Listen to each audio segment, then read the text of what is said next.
সমস্ত সিনিয়র এবং top senior Sujoy দা, সৌভিক দা, সুমিত দা, অর্চনা ma'am, Kaushik দা, আমার উপরে টপ লিডারদের জন্য চাইবো জবরদস্ত লেভেলে বিপ্লবী।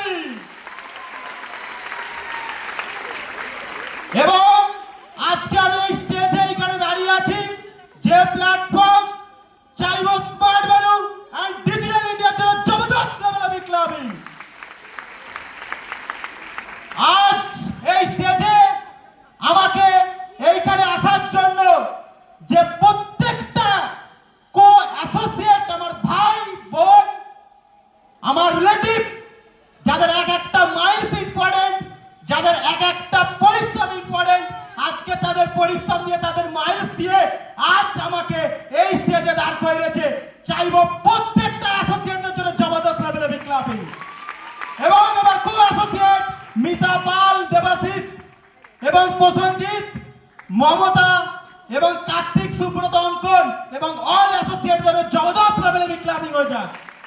আজকে এই ভাই না থাকলে, আজকে এই বন্ধুরা না থাকলে আজ বাবুন্ডুলির কোনো অস্তিত্ব থাকতো না।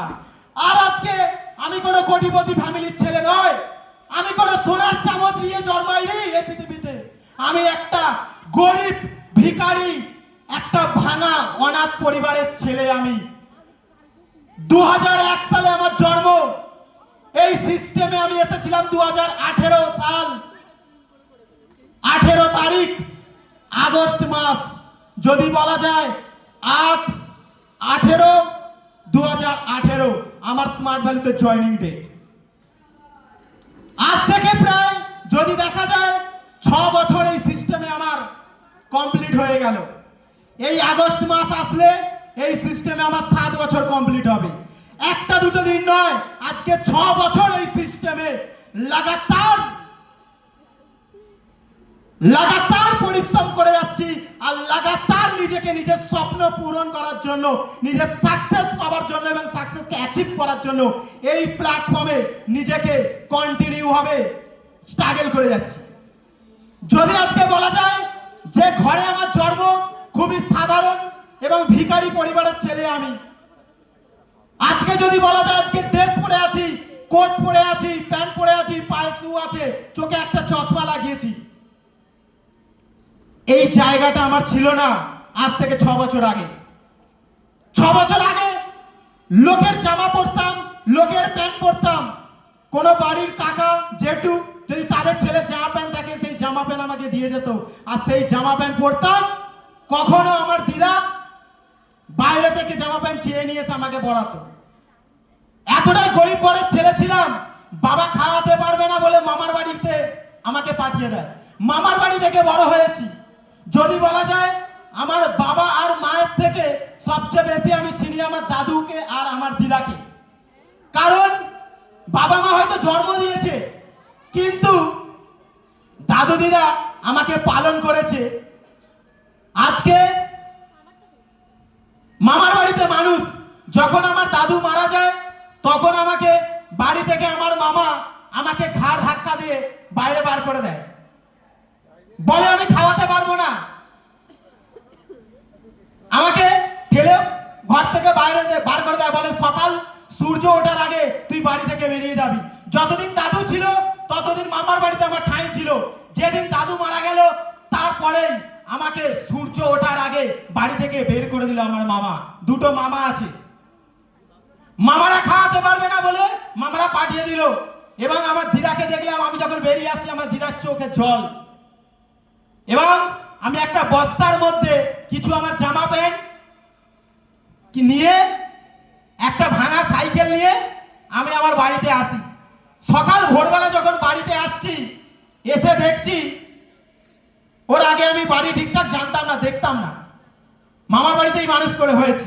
যখন বাড়িতে আসছি, বাড়িতে এসে দেখছি যে আমার যে বাড়িটা, সেই বাড়িটা হলো দাদুর আমলের কাঠামো। এবং সেখান থেকে তিরপল চাপানো আছে ওপরে, কোথাও কাঠামো ভেঙে গেছে, কোথাও ভেতরে ঢুকে আছে, ওপরে তিরপল চাপিয়ে দিয়েছে যাতে জল না পড়ে।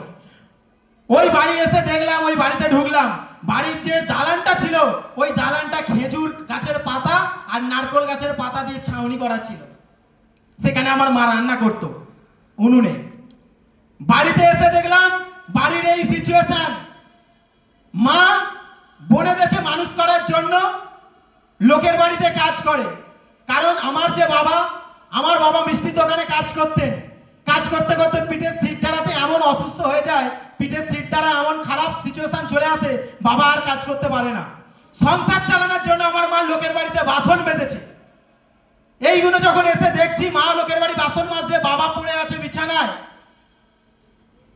স্বপ্ন থাকে অনেক ছেলের, অনেক জীবনে অনেক কিছু করব। যখন পরিবারের এই সিচুয়েশন দেখে অনেকটা ভেঙে পড়ি। এখানে প্রচুর স্টুডেন্টরা আছে যাদের বাবা মা এখনো আছে, ব্যাক সাপোর্ট আছে।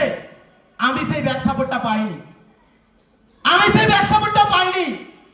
আমার বাবাও কর্মহীন, বাবা আমাকে ব্যাক সাপোর্ট দেবার মতন কিছু নেই। মা পরিবারের হাল ধরার জন্য, বোনেদের মুখে খাবার তুলে দেওয়ার জন্য মা লোকের বাড়িতে কাজ করছে। আমি এসে দেখলাম, তখন আমি ক্লাস 9-এ পড়ি। কিন্তু জানি পড়াশোনা করতে হবে, কারণ ভালো একটা কিছু করতে হবে। ভালো কিছু করতে গেলে পড়াশোনা করতে হবে। পড়াশোনা করতে গেলে কি করতে হবে? পড়াশোনা মাকে যখন বললাম, মা বলল, দেখ বাবা, পড়াশোনা কি করে করাবো? এই লোকের বাড়ি থেকে যা পয়সা পাই সেটা তোর বোনেদের খাওয়াতেই চলে যায়। যা করে খাওয়া দাওয়া হয়, এছাড়া আর কিছু হয় না। পড়াশোনা কি করে করাবো? লাস্টে রাজমিস্ত্রির কাজ করা শুরু করলাম। সপ্তাহে 3 দিন স্কুলে গেলাম, 3 দিন রাজমিস্ত্রি কাজ করতাম। লোকের কন্ট্রোল তুলে এনে দিতাম তাদেরকে, কারো 5 কেজি চাল তুললে 500 চাল যাতে আমি পাই।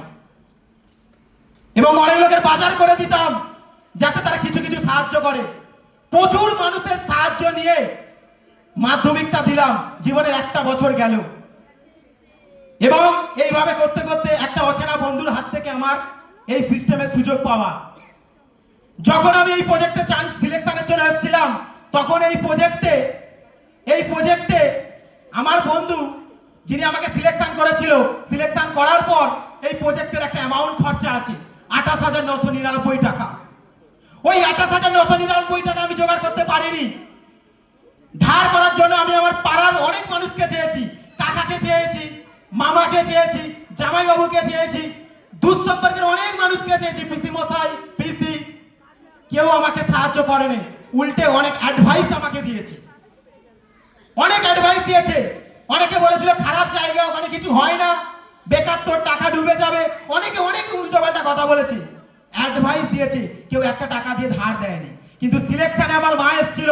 আমার মা এখানে এসে দেখে গেছে একটা সুন্দর পরিবেশ আছে, একটা ভালো জায়গা, ভালো ক্যারিয়ার আছে, ভালো রোজগার আছে।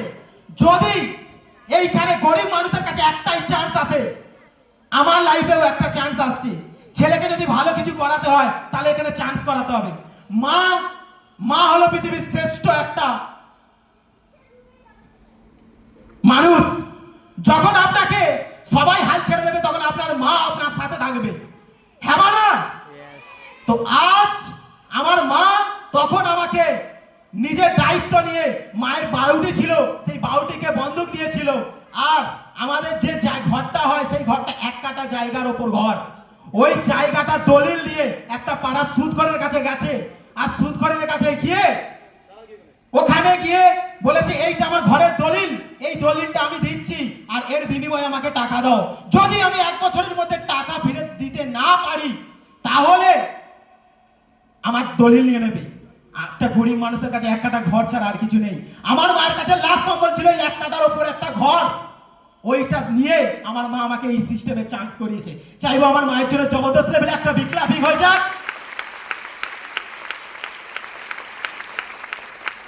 ওই টাইমটা আমাকে হেল্প করেছিল বলে আজকে আমার এই সিস্টেমে চান্স পাওয়া। আর যদি বলা যায়, আজকে এখানে প্রচুর মায়েরা আছে। হ্যাঁ বা না? Yes or no? আজকে আমার মা যদি আমাকে সাপোর্ট না করতো, আমার খারাপ সিচুয়েশন থাকা সত্ত্বেও, আমার মায়ের খারাপ সিচুয়েশন থাকা সত্ত্বেও, আমার পরিবারের অবস্থা খারাপ থাকা সত্ত্বেও, আমার মা লোকের বাড়ি বাসন মেজে আমাকে এই সিস্টেমটাতে চান্স করিয়েছে। এই সিস্টেমে আমাকে একটা ব্যাক সাপোর্ট দিয়েছে। আপনারা এখানে অনেক মায়েরা বসে আছেন, আপনাদের কাছে আমার একটাই নিবেদন, এখানে আপনাদের যে ছেলে মেয়েরা এই সিস্টেমে চান্স পেয়েছে, আপনাদের ছেলে মেয়েদেরকে 5টা বছর আপনার ছেলে মেয়েকে আপনি একটু ব্যাক সাপোর্ট করুন। 5 বছর পর আপনার ছেলে মেয়েকে নিয়ে কেরিয়ার নিয়ে টেনশন করতে হবে না, রোজগার নিয়ে টেনশন করতে হবে না, সাকসেস নিয়ে টেনশন করতে হবে না। আপনার ছেলে হবে আপনার পাড়ার, আপনার এলাকার, আপনার গ্রামের, আপনার শহরের সবচেয়ে নাম্বার 1 ছেলে। প্রত্যেকটা গার্জেনকে আমার একটাই অনুরোধ, 5টা বছর আপনার ছেলে মেয়েকে একটা ব্যাক সাপোর্ট দিন, 5টা বছর আপনার ছেলে মেয়েকে সাপোর্ট করুন। পাড়ার লোক হয়তো আপনাকে অনেক কথা বলতে পারে, গ্রামের লোক আপনাকে অনেক কথা বলতে পারে, ছেলে মেয়েদের অনেক মাস্টার টিউশন, অনেক সুচিন্তক আছে, মাস্টাররা অনেক কথা বলবে। মাস্টার শুধু পড়াশোনা করাতে পারে, ক্যারিয়ার দেবার একটাই মাত্র প্ল্যাটফর্ম, যেটা রিয়েল টিচার আমরা, এখানকার আমার সিনিয়ররা। আর এই ডিজিটাল ইন্ডিয়া আত্মনির্ভর ভারত, এই প্রজেক্ট আপনার ক্যারিয়ার দেবে, এছাড়া অন্য কোনো ইনস্টিটিউট ক্যারিয়ার দিতে পারবে না। ওরা শুধু পড়াবে, ক্যারিয়ার শুধু একমাত্র এই সিস্টেম দেবে। Yes. হ্যাঁ বলো, ইয়েস অর নো? আজ আমার মা সাপোর্ট করেছিল, আজকে আমি এই জায়গায় দাঁড়িয়ে আছি। প্রত্যেকটা গার্জেনকে আমার অনুরোধ, আপনারা 5টা বছর আপনার ছেলেকে, আপনার মেয়েকে আপনারা টাইম দিন, যাতে এই 5টা বছর নিশ্চিন্তে তাকে তার বাবা, তাকে তার মামা উল্টোপাল্টা কথা বলছে, আত্মীয় স্বজন উল্টোপাল্টা কথা বলছে, পাড়ার লোক অনেক উল্টোপাল্টা কথা বলে, যে প্রাইভেটে পড়তে যাচ্ছে সেই প্রাইভেটের মাস্টার অনেক কথা বলে, স্কুলের মাস্টার অনেক কথা বলবে। কিন্তু আমার একটা বিশ্বাস, যদি গার্জেন মা, যদি মা সাপোর্ট করে, এই পৃথিবীতে সেই বাচ্চাকে জীবনে আর ভেঙে পড়তে পারবে না, সেই বাচ্চার মতন শক্তিশালী আর হবে না। মায়ের শক্তি অপরূপ শক্তি। আপনারা শুধু একটু সাহায্য করুন, আপনার ছেলেকে একটা সাপোর্ট করুন। আমি বলছি আপনার ছেলে আপনার জন্য, আপনার ছেলে আপনাদের জন্য এই পৃথিবীর সবচেয়ে ভালো সুখ, শান্তি আর ভালো মান সম্মান আপনাদের 5 বছর পর 100% এনে দেবে। আজ আমার এখানে ভিডিও রেকর্ড হচ্ছে, এখানে ছবি তুলছে, আজ আমার মা হয়তো এই ভিডিওটা কোনো না কোনো ভাবে দেখবে, কোনো না কোনো ভাবে দেখবে। মা দেখে একটা জিনিস করবে, একটা জিনিসই ভাববে যে আমার ছেলে আজকে সাকসেস, আমার ছেলে আজকে স্টেজে উঠেছে, আমার ছেলে আজকে সাকসেস। আগের বছর আমি আমার মাকে, আমার বোনকে আর আমার দিদাকে এই স্টেজে এনেছিলাম, আর শপথ করেছিলাম যে আর একবার আনবো, যেদিন আমি এই সিস্টেম থেকে ডায়মন্ড অ্যাচিভার হব, যেদিন ডায়মন্ড অ্যাচিভার হব। আগের বছর এনেছিলাম 7,40,000 টাকা দিয়ে স্যালারি ও গাড়িতে। এবার আমি আমার মা বাবাকে স্টেজে আনবো, আর সেটা এই হল নয়, হবে নেতাজি ইন্ডোর স্টেডিয়াম, আর ডায়মন্ড অ্যাচিভার হব, আর মাকে 1 কোটি টাকার মার্সারিজ বেঞ্চ ইকেলাস কারে চড়িয়ে আনবো। যদি বলা যায় আজকে 6 বছরে কি করতে পেরেছি এই সিস্টেম থেকে, 6 বছরে যদি বলা যায় প্রচুর কিছু করতে পেরেছি, অনেক কিছু করার বাকি আছে। প্রথম 2022 সাল 21শে জুলাই 1,25,000 টাকা দিয়ে নিজের স্বপ্নের বাইক, 1,25,000 টাকার বাইক অ্যাচিভমেন্ট করেছি। ওই বাইক থেকে 4 চাকার বয়স 1 বছরের মধ্যে সেকেন্ড অ্যাচিভমেন্ট করেছি। 2023 সাল 7ই জুলাই নিজের স্বপ্নের 4 হুইলার 7,40,000 টাকার দাম, এবং 4টে আইটি অ্যাওয়ার্ড, দুটো বিদেশ যাত্রা, অলরেডি থাইল্যান্ড একবার ঘুরে চলে এসেছি, ফের যাব। গোয়া অলরেডি ঘোরা হয়ে গেছে, 4বার প্লেনে উঠেছি, এবং ন্যাশনাল ট্যুর ভারতবর্ষের মধ্যে বহু জায়গায় অলরেডি ঘোরা হয়ে গেছে। ইন্টারন্যাশনাল পৃথিবীটা ঘুরতে এখনো বাকি আছে।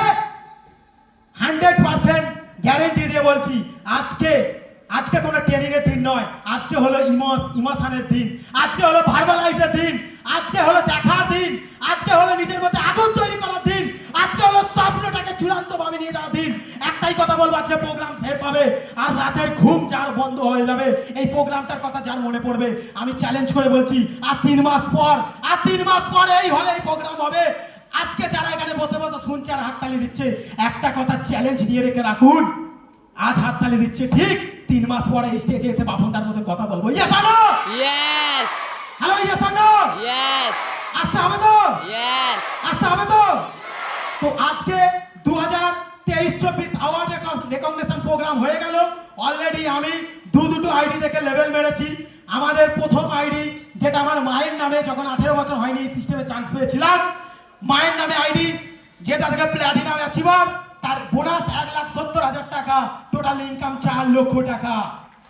এবং আর একটা বাবার নামে আইডি আছে যেটা আমরা আর্নিং প্ল্যানিং বলি, যেটা আমাদের স্টুডেন্টরা অনেকেই করেছে অলরেডি। ওই আইডি থেকে আমার রোজগার চালু হয়ে গেছে। আমার বাবার নামেও সেই আইডি থেকে সিলভার লেভেল মেরেছি, যার বোনাস 25,000 টাকা আর ইনকাম 80,000 টাকা, টোটাল 1,10,000 টাকা। টোটাল যদি বলা যায় 5,50,000 টাকা রোজগার করেছি এই সিস্টেম থেকে একটা বছরই। এই বছর টার্গেট এই 24-25 যে রেকগনিশনটা হবে এই বছরে আমার টার্গেট হলো রুবি। আর যে ছেলে রুবি লেভেল কমপ্লিট করে, রুবি হয় শুধু 4,30,000 টাকা বোনাস পায়, রোজগারটা বললাম না। একটা আইডি থেকে রুবি মারবো আর একটা আইডি থেকে প্ল্যাটিনাম মারবো, টোটাল ইনকাম করব। আর এই বছর অলরেডি ফ্ল্যাটের জন্য আমার কথাবার্তা চলছে, কারণ যে জায়গায় আমি বসবাস করি ওই জায়গাতে যখন আমি আসা যাওয়া করি, একটা সময় টাই পড়েছিলাম, অনেক কথা বলেছি, উল্টো পাল্টা কথা বলেছে। আজকে যখন প্রমাণ করে দিয়েছি যে সাকসেস হয়, আজকে সাকসেস পাওয়ার পর যখন 4 চাকা নিয়ে পাড়ার মধ্যে ঢুকি, তখন পাড়ার মধ্যে অনেকে বালতি, অনেকে থালা, অনেক কিছু ফেলে রাখে, কারণ আমার গাড়িটা ওর ওপর দিয়ে যাবে আর আমার কাছে গুণকার নেবে। চিন্তা নেই যে 7,40,000 টাকার গাড়ি কিনতে পারে, সে গুণকারও দিতে পারে। অলরেডি 5 জনকে গুণকার দিয়ে দিয়েছি, আরো হলে আবার দেবো। কিন্তু যখন সাকসেস পেয়েছি, যখন সফল হচ্ছি, তখন ওইভাবে বাঁচা যাবে না। পাড়ার যে অবস্থাটা বিশাল খারাপ, কারণ একটা অল্প বয়সে যখন একটা ছেলে সাকসেস পায় তখন অনেক লোকের ফাটে, পাড়ার দাদুদের ফাটে, কাকাদের ফাটে, যে প্রাইভেট মাস্টার বলেছিল তার ফাটছে, যে রিলেটিভ বলছে তার ফাটছে, আর স্মার্ট বাড়ি তো ফাটাতেই জানে, তো ফাটিয়ে দিয়েছি, এবার আরো লেভেলে ফাটাবো।